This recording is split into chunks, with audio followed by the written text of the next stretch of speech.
Assalamualaikum warahmatullahi wabarakatuh.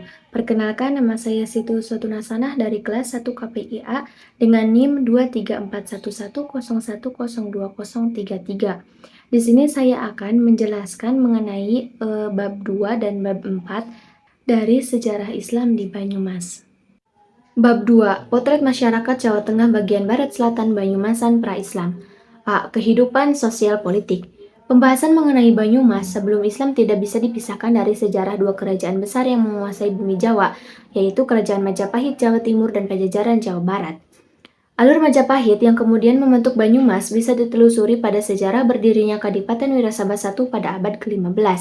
Sementara, jalur Kerajaan Pajajaran dapat ditemukan pada sejarah berdirinya Kadipaten Pasir Luhur pada abad ke-14 sampai 15. Setelah dua kerajaan besar tersebut, kerajaan-kerajaan di Jawa Tengah bagian timur, misalnya Demak, Pajang, dan Mataram, mengambil alih wilayah Banyumas dengan membangun Kadipaten Wirasaba II dan Kadipaten Banyumas pada abad ke-16 sampai 19.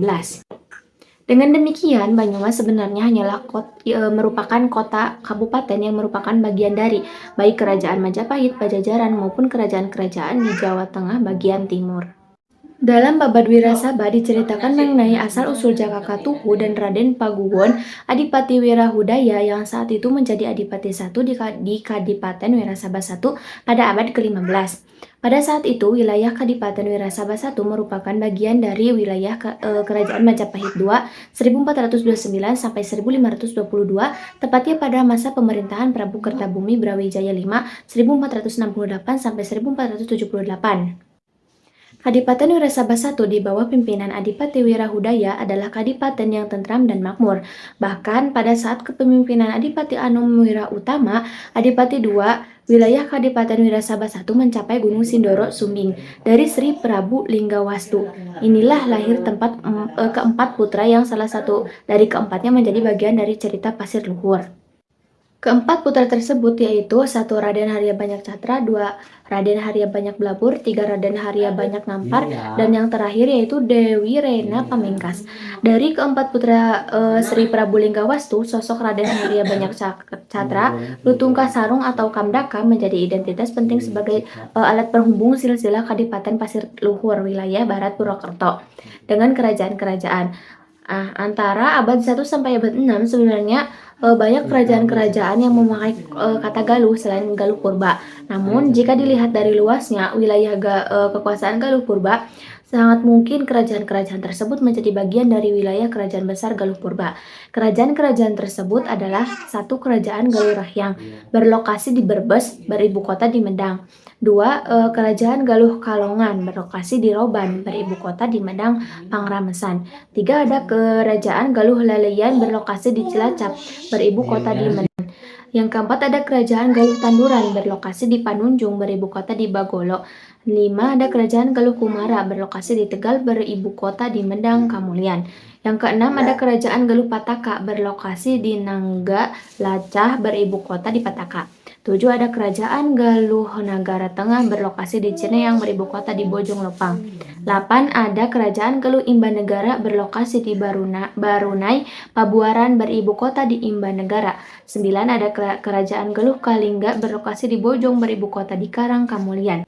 Salah satu alasan bahwa ke-9 kerajaan Galuh di atas adalah bagian dari wilayah kekuasaan Galuh Purba adalah wilayah kerajaan Galuh Purba yang meliputi Indramayu, Cirebon, Brebes, Tegal, Pemalang, Bumiayu, Banyumas, Cilacap, Purbalingga, Banjarnegara, Kebumen, dan bahkan ada yang menyebut sampai ke Kulon Progo hingga Purwodadi.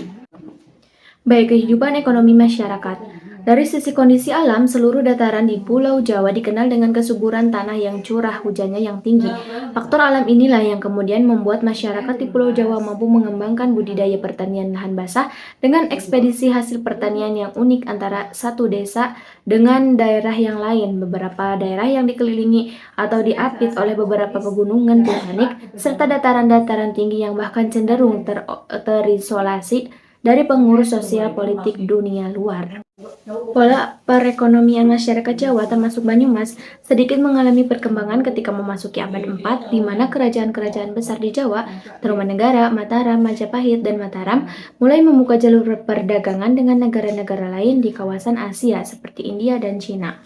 Pada masa ini, masyarakat tidak lagi hanya mengandalkan sungai sebagai jalur distribusi perekonomian, tetapi juga laut dengan berbagai dermaga dan pelabuhannya. Profesi masyarakat juga berkembang tidak lagi hanya menjadi petani, melainkan ada beberapa yang menjadi pedagang, eksportir barang, atau penguasa kapal angkut barang. Masuk ke bab 4 yaitu Islam di Jawa Tengah bagian selatan dewasa ini. A. Kebangkitan Islam Puritan.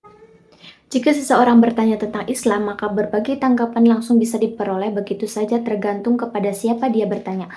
Bangsa Barat acapkan kali mengeluh dengan sulitnya mempelajari apakah Islam mendukung atau menolak praktik penyanderaan, bom bunuh diri, jihad, dan kewajiban perempuan untuk berjilbab. Dalam sejarah gerakan Islam, Puritan global ditunjukkan oleh Ibnu Taimiyah dan Muhammad bin Abdul Wahab. Gerakan-gerakan tersebut mengobsesikan secara romantik adanya persatuan Islam atas dasar penyeragaman konsep teologis akan kemurnian keyakinan berkebutuhan. Oleh karenanya, di dalam sistem kebudayaan kelompok sosial Islam Puritan antara lain berusaha menjauhkan tradisi sinkretis yang mengandung tahayul, bid'ah, dan khurafat, seperti selamatan, tahlilan, yasinan, ziarah, metik, tedun, wayangan, golek, bina, sesaji, ngalap berkah, cari dukun, dan sebagainya. Mereka menganggap selamatan dan sejenisnya meskipun dimasukkan nilai Islam di dalamnya, tetaplah tidak dibenarkan karena membahayakan tauhid. Doa terbaik bukan yang dibaca saat selamatan tersebut, melainkan doa yang dipanjatkan setelah sholat wajib. Berkembangnya Majelis Tafsir Al-Quran di Banyumas, Majelis Tafsir Al-Quran atau MTA, didirikan oleh Abdullah Tofail Saputra di Solo pada 19 September 1972. Setelah sekian lama berjalan, MTA kini dipimpin oleh Ustadz Ahmad Sukina. Dengan berjalan waktu demi waktu, jamaahnya semakin berkembang dan kuantitas pengikut mereka semakin lama semakin banyak. Sesuai dari Solo Raya meliputi Karanganyar, Wonogiri, Klaten, Sragen, Surakarta, dan Sukoharjo. Sekarang menambah ke Blora, Cepu, Purwoda di Yogyakarta, Magelang, hingga Purwokerto, Ngawi, Bojonegoro, Nganjuk, Demak, dan Salatiga. Bahkan sampai di luar Jawa seperti Medan dan di luar negeri. MTA memfokuskan kajian pada tafsir Al-Quran dengan slogan Ngaji Al-Quran Sak Maknane. Doktrin utama MTA adalah pemurnian dengan jalan mengembalikan perilaku masyarakat yang selama ini dianggap telah keluar dari ajaran Islam pada Al-Quran dan Sunnah serta menjalin ukhuwah Islamiyah. 2. Al-Irsyad. Ada beberapa sudut pandang sebagai dasar analisis untuk melihat organisasi Al-Irsyad. Pertama, Al-Irsyad dapat diungkapkan sebagai organisasi Islam Indonesia yang dimotori oleh orang-orang etnis Arab asal Hadramaut, Yaman yang sering disebut dengan kaum Hadrami. Sementara itu, kaum Hadrami yang ada di Indonesia adalah bagian dari masyarakat yang terdiaspora sehingga terkadang ada permasalahan sendiri untuk melihatnya. Kedua, Al-Irsyad adalah organisasi Islam yang menitik beratkan pada bidang pendidikan, sosial, dan dakwah dalam gerakannya. Ketiga, Al-Irsyad adalah bagian dari organisasi yang ada di Indonesia yang mengusung jargon pembaharu Islam, namun yang penting dicatat adalah prinsip bahwa pendidikan Al-Irsyad dibuat menjadi sistem sekolah yang terpisah sebagai daya dorong untuk menyebarkan rasa kehadramian di antara anak-anak sekolah Al-Irsyad. Sekolah itu dengan bebas memelihara dan mempromosikan suatu identitas. Sekolah Al-Irsyad dalam kenyataan membuat sistem yang bersifat paralel, namun tidak bersinanggung dengan sistem pemerintah kolonial.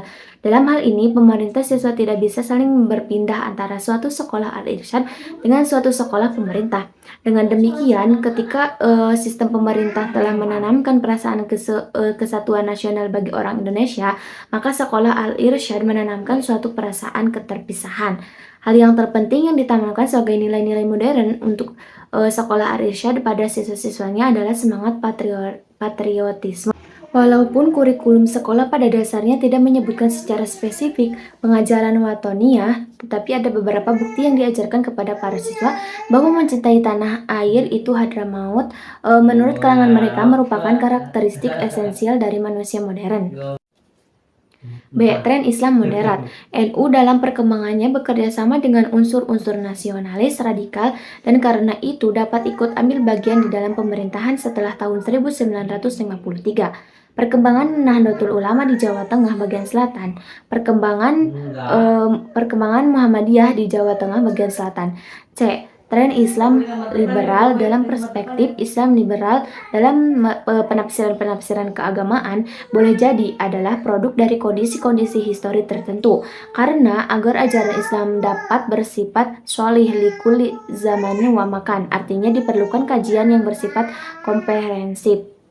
Dalam kaitan inilah Muhammad Arkoun Aljazair Perancis lahir 1928 menekankan pentingnya penggunaan metode keilmuan sosial kontemporer, khususnya metode linguistik. Di Indonesia gerakan pembaharu bermacam-macam, namun yang paling termasyhur dan terkenal hanya ada dua, yaitu NU dan Muhammadiyah. Demikian juga di wilayah Jawa Tengah bagian barat. Antara keduanya memiliki visi dan misi secara pandang dan tujuan yang berbeda satu sama lain. Walaupun begitu, mereka tidak bertentangan dengan landasan pokok atau syariat agama Islam.